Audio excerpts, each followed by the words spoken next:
A little bit later on here in the evening, just did a video on our aluminum can recycling. Thank God that project's over. That was not enjoyable at all, but it did get me to where I needed to be. I want to show you a couple of the blessings that we have here. Also that you have to work for.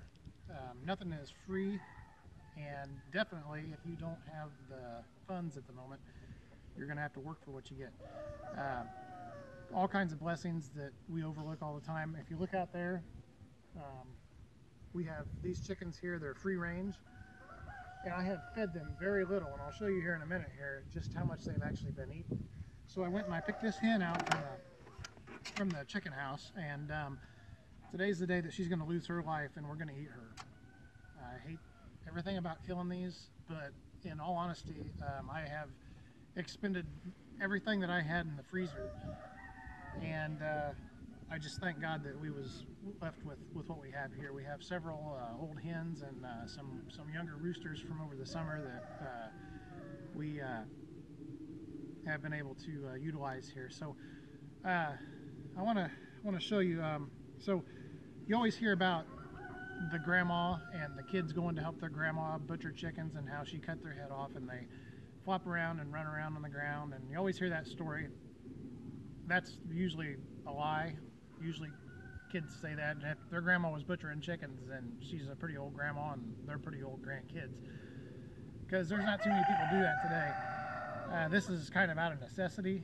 I like watching these birds. I don't like to kill them, but this is what we got to do. So I don't like to cut their heads off and throw them on the ground because they flop around, they get dirt in them, they get rocks in them, and I don't like to deal with that. So I did a video a couple days ago on how to pluck them. I'm not sure what I'm going to do here. I might pluck this one, I might skin it. I don't know, just depends on what this bird looks like. She's relatively old.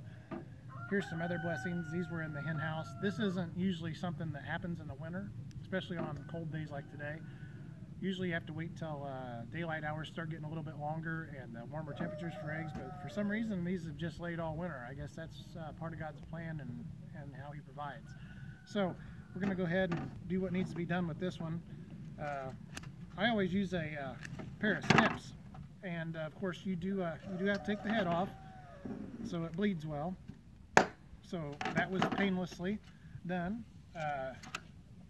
For me, of course, because I'm sure that it didn't feel too great to that chicken.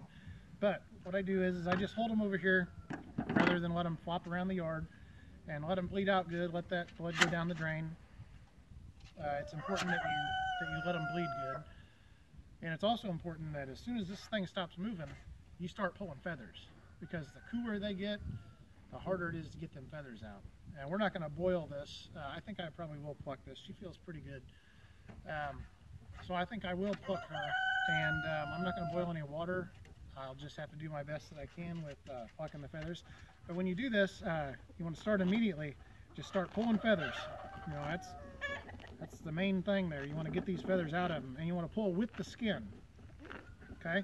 You don't want to pull against the skin, or you'll end up ripping it. And then you're going to have a mess. You're going to have feathers all over it, stuck to it. But the first thing I do is I want to try to get these hard feathers out while they're still soft. And they are not coming out easy. You may end up having to boil this here.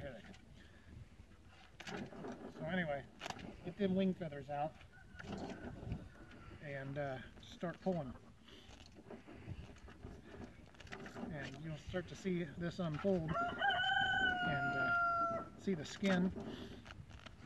And if you get a closer view of that, this is what that looks like when you start plucking them. Sorry if I'm in the way, but the longer you wait, the harder this gets. So I want to get these feathers off. So we're going to take a small break, and we'll be right back and show you what this looks like when we do get the feathers off. Okay, so we got this mostly cleaned off really well. Here's the blessing I'm talking about. I have not fed these birds today, and this was what was in that bird's craw.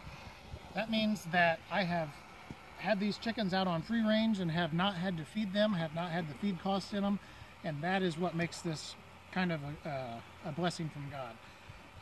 So here we're finishing this up. I always take my cutters here, I slit into the joint on the leg, go ahead and bend them backwards,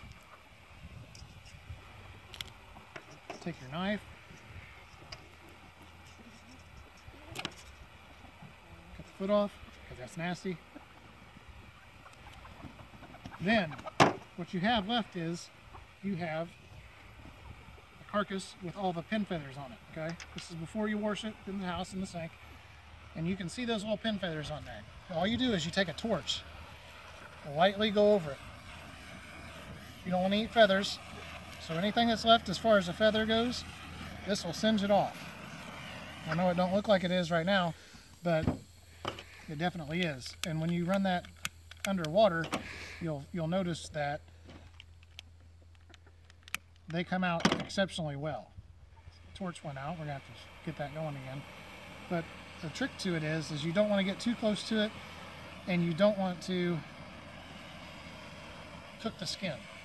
But just long enough to see those hairs, those little things singe off. Now you can see I'm not getting it too hot because I'm actually going over my skin with it. So once you get all them off,